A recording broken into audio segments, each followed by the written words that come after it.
Tem muita gente achando que está pronta, quando na verdade está só acomodada.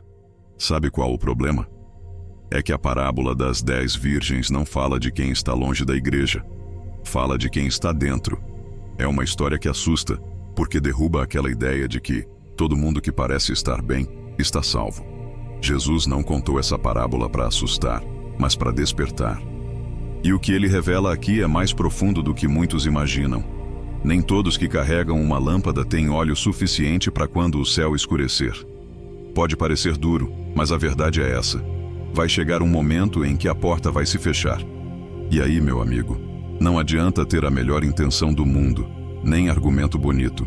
O que conta é se você está de fato vivendo o chamado, com fé, com oração, com vigilância. Essa parábola vira o jogo. Ela mostra que o tempo da graça tem prazo e que o arrependimento de última hora pode não ter hora nenhuma. Agora, a pergunta que não quer calar: e você? Vai viver como se ainda tivesse tempo de sobra? Ou vai se preparar como se o noivo pudesse chegar a qualquer momento? Nos tempos de Jesus, o casamento judaico não era só uma celebração social, era quase um teatro vivo, cheio de simbolismos espirituais. O noivo vinha buscar a noiva num momento imprevisível, e essa espera criava uma expectativa intensa. Jesus usou esse costume para ilustrar algo muito maior: o relacionamento entre ele e aqueles que o esperam. Não foi uma escolha aleatória, foi estratégia divina. Afinal, o povo já entendia esse modelo. O que Jesus fez foi dar um novo significado ao que já era familiar. As virgens, ou damas de honra, não estavam ali apenas para enfeitar a cerimônia, como muitos pensam hoje. Elas tinham um papel ativo, responsável, e precisavam estar prontas com suas lâmpadas acesas quando o noivo chegasse. Isso muda tudo. Não era só questão de presença, era questão de preparação. Dá para imaginar alguém indo num casamento e esquecendo a roupa? Pois é. Aqui, esquecer o óleo era ainda pior. Era o símbolo de uma ausência interior, algo que não dava para esconder. Esse contexto ajuda a gente a entender o nível de urgência que Jesus queria comunicar. Ele pegou um cenário do dia a dia, casamento, noivas, festa, e transformou em um alerta espiritual que atravessa séculos. É como se dissesse: ei, vocês já sabem como isso funciona, mas será que estão prontos quando for a vez de vocês? E isso abre espaço para uma questão ainda mais profunda. Quem somos nós nesse casamento? Convidados distraídos ou participantes comprometidos? Cada uma daquelas 10 virgens com suas lâmpadas na mão simboliza algo muito maior do que simples personagens de uma parábola. Elas representam a igreja, ou seja, pessoas que foram chamadas, que conhecem a verdade, que estão no lugar certo. Isso é forte, porque mostra que estar presente no ambiente certo não garante estar preparado. Quantos hoje estão dentro de igrejas, mas com o coração longe do noivo? A parábola coloca todo mundo no mesmo grupo, e é dentro desse grupo que acontece a separação. As virgens não se dividem em boas e más, mas em prudentes e imprudentes. E isso é assustador, porque quebra aquele pensamento de que só quem está fora corre risco. Aqui, a divisão é interna. Todas estavam esperando o noivo. Todas tinham lâmpadas, mas nem todas tinham o essencial: o preparo contínuo. Isso nos ensina que viver o chamado não é só sobre aparência religiosa, mas sobre essência e constância. A fé nesse cenário não é medida pelo discurso, mas pela disposição de agir com responsabilidade espiritual. Quando Jesus contou essa parábola, ele não queria apenas informar, ele queria transformar. Era como se dissesse: a festa está chegando, mas nem todos que estão no grupo vão entrar. E isso dói, porque nos obriga a olhar para dentro. Você pode até frequentar cultos, ter Bíblia no celular e postar versículos no Instagram. Mas se não houver vigilância, oração e uma fé viva, o risco de ficar do lado de fora é real. E o que vem depois disso é ainda mais desconfortável de ouvir. O atraso do noivo não é um detalhe qualquer da história, é uma chave. Jesus usa esse atraso como símbolo do tempo da graça. Esse intervalo entre a sua primeira vinda e o retorno glorioso que ainda estamos esperando. Esse tempo não é de descaso, é de oportunidade. É o período em que a porta continua aberta, em que há tempo para se alinhar com o chamado, corrigir a rota e firmar a fé. Mas esse tempo, mesmo parecendo longo, não é infinito, e é aí que mora o perigo de relaxar. Muita gente, por causa da demora, acha que pode viver empurrando com a barriga. O problema é que a espera esconde uma armadilha. A rotina espiritual pode esfriar a vigilância. A parábola mostra que todas cochilaram, mas só algumas estavam preparadas para acordar e agir. Isso fala sobre manter a chama acesa, mesmo quando nada acontece, mesmo quando parece que Deus está em silêncio. É como viver um chamado invisível. Você não vê o noivo ainda, mas age como se ele fosse aparecer a qualquer momento. Isso exige oração contínua, escolhas diárias e fé viva. Pensa só, é fácil se preparar quando você sabe a hora, né? Mas Jesus fez questão de não revelar o quando para testar o como estamos vivendo. A verdadeira fidelidade aparece no escuro da espera, não no brilho da chegada. E talvez o mais desafiador de tudo seja isso: viver com intensidade mesmo quando o cenário é morno. Porque quando a trombeta soar, e ela vai soar, não vai dar tempo de buscar o óleo perdido. E falando nisso, você já parou para pensar no que esse óleo realmente representa? Na tradição bíblica, o óleo sempre carregou um peso simbólico muito forte. Ele era usado para ungir reis, profetas, sacerdotes. Era sinal de consagração, de presença divina. E aqui, na parábola, ele representa algo que não se vê, mas que faz toda a diferença. A vida espiritual autêntica. Ter óleo é ter fé viva. É andar com Deus de forma real, diária, íntima. E o mais interessante, o óleo não era visível até a hora da necessidade. Assim como nossa fé só se revela de verdade nas crises. As virgens imprudentes tinham lâmpadas como todo mundo. Tinham aparência de prontidão, mas o que faltava nelas não era a embalagem, era conteúdo. E isso é muito mais comum do que parece. Tem gente que sabe falar bonito, canta, prega, mas na hora do silêncio de Deus, se apaga. Não adianta ter só um verniz de religiosidade. O óleo, aqui, é aquela chama que se alimenta de oração constante, leitura bíblica com sede, prática do bem sem segundas intenções. Quer um exemplo? Ao invés de só ouvir pregações, que tal separar 10 minutos por dia para orar com sinceridade? Não é fórmula mágica, é disciplina espiritual. Agora, percebe a gravidade da coisa? Quando o noivo chegou, não houve tempo para correr atrás do óleo. E o que isso nos diz? Que a fé de emergência não sustenta ninguém. A gente precisa cultivar hoje o que vai iluminar o amanhã. O problema é que, muitas vezes, deixamos para depois, achando que sempre haverá tempo. Mas será que haverá mesmo? Na parábola, Jesus não usou boas e más, nem santas e pecadoras. Ele falou de prudentes e imprudentes. Isso muda totalmente a perspectiva, porque a diferença não estava no desejo de ver o noivo, mas na atitude diante da espera. As prudentes não sabiam a hora exata, mas estavam preparadas para qualquer cenário.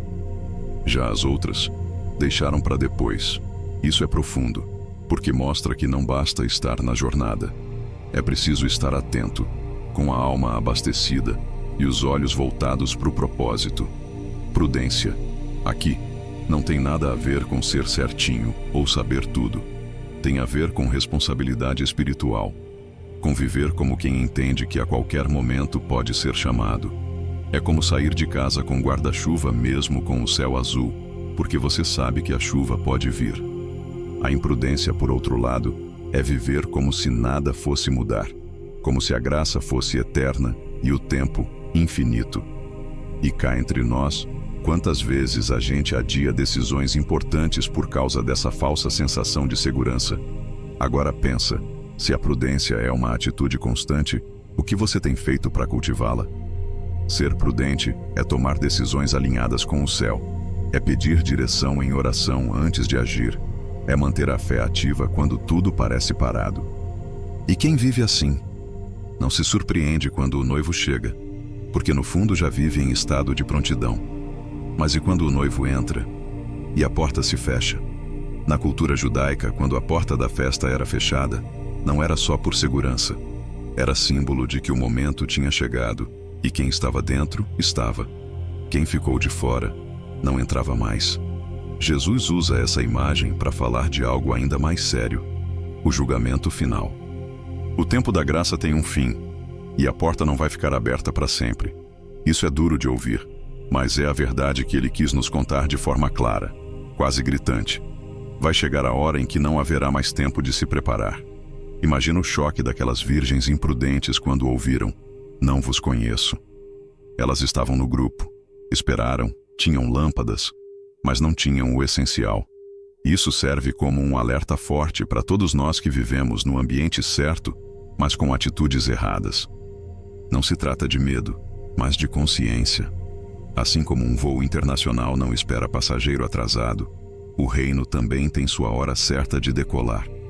E ninguém quer ouvir no último instante que o embarque foi encerrado, né?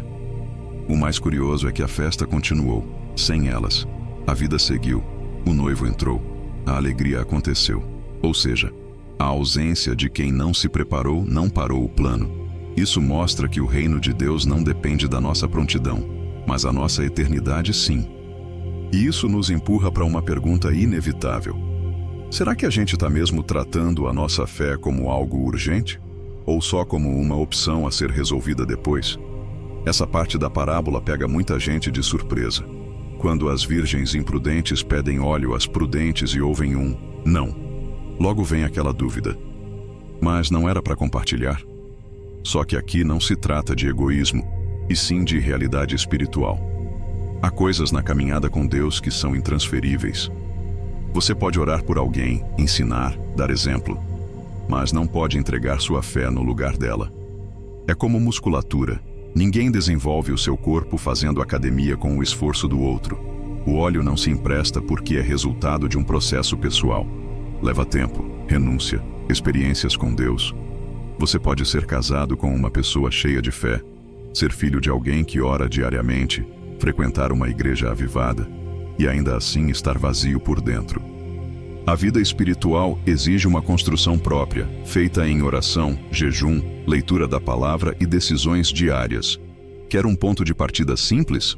Escolha um horário fixo por dia para estar a sós com Deus, nem que sejam só 10 minutos, e trate isso como inegociável. Essa parte da parábola ensina que não dá para terceirizar o preparo. Quando a hora chegar, não vai ter como correr atrás de espiritualidade alugada. Não vai ter como pedir um pouquinho da tua fé aí. É como tentar usar a senha do banco de outra pessoa. Não funciona. E quando essa consciência bate, começa a doer, porque a gente percebe o quanto estava contando com o esforço dos outros. Jesus encerra a parábola com uma frase que é praticamente um grito de alerta: "Vigiai, pois, porque não sabeis o dia nem a hora." Isso não é poesia, é direção prática. A vigilância não é sobre medo, mas sobre postura. É viver de olhos abertos espiritualmente, com sensibilidade para perceber os sinais, as correções, os chamados de Deus no meio da rotina. Vigilância é manter a fé acesa, até quando nada extraordinário está acontecendo. E isso, convenhamos, é mais difícil do que parece.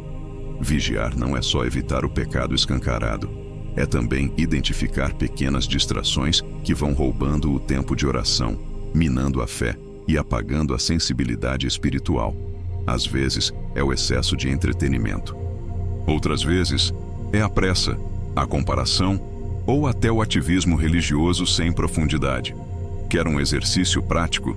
Tire um dia na semana para fazer um jejum digital. Desligue o celular por algumas horas e use esse tempo para conversar com Deus, refletir, ler. Isso é vigilância. Cortar ruídos para ouvir o que realmente importa. Esse chamado de Jesus é tão urgente quanto sutil. Ele não dá uma data, não define um cronograma. Ele apenas diz: estejam prontos. E o mais curioso, ele sabia que muita gente ouviria e ainda assim se acomodaria, porque o sono espiritual é confortável, mas a vigilância, essa exige esforço contínuo, como quem aguarda algo precioso a qualquer instante. E falando em grupo, Você já notou que todas as virgens estavam juntas, mas nem todas estavam preparadas? Essa talvez seja uma das partes mais desconfortáveis da parábola. Jesus não está falando de dois grupos. Ele está falando de um só. Um grupo que, na aparência, parecia unido, coerente, crente. Mas, na prática, havia uma divisão invisível entre os que estavam preparados e os que apenas pareciam estar. Isso é um alerta fortíssimo para quem acha que estar no ambiente certo é garantia de salvação. Não é. O que define quem entra ou não na festa é o preparo, e ele não é visível aos olhos humanos. O mais assustador é perceber que todas as virgens tinham a mesma intenção: ver o noivo. Elas não estavam ali por acaso. Mas só metade viveu como se isso realmente fosse acontecer. Isso denuncia uma religiosidade superficial, baseada em presença e hábito, mas sem transformação de verdade. E é aqui que a parábola mexe com a gente. Será que estamos vivendo pela fé, ou só pela tradição? Estar em uma igreja, participar de eventos, repetir frases prontas, nada disso substitui uma vida fundamentada na oração, na correção diária e na fé prática. É por isso que Jesus não está falando de infiéis fora do grupo, mas de distraídos dentro dele. De pessoas que vivem no piloto automático, achando que a graça cobre tudo, inclusive a negligência. Mas a graça não é um cobertor para a preguiça espiritual. Ela é impulso para a transformação. E quem ignora isso, acaba percebendo tarde demais que a festa começou e que a porta já está fechada. Mas mesmo com tudo isso, ainda há uma esperança. E ela está no chamado mais atual dessa história. Embora tenha sido contada há mais de 2000 anos, a parábola das 10 virgens continua atual como se tivesse sido escrita ontem. Ela não fala apenas de um evento futuro, ela fala do agora, sobre como a gente vive hoje, como responde ao chamado de Deus hoje, como cultiva fé, correção e oração hoje. O ensino é escatológico, sim, fala do fim, mas também é extremamente prático e presente. É como um despertador que toca todos os dias, mesmo quando a gente tenta apertar o botão de soneca espiritual. A rotina, o cansaço, os problemas da vida, tudo isso tenta nos anestesiar. E é aí que essa parábola se encaixa como um lembrete incômodo. Não dá para viver no modo automático. Fé precisa ser alimentada. Oração não pode ser só em momentos de crise. A preparação para o reino é uma jornada contínua, e quanto mais o tempo passa, mais fácil é se distrair. É por isso que Jesus nos chama à vigilância, não só para não perder a festa, mas para vivermos com propósito até que Ele venha. É viver com urgência sem ansiedade, com esperança sem acomodação. A maior armadilha não é o pecado escancarado, é o sono da alma. Aquela sensação de que está tudo bem, mesmo quando a chama já apagou.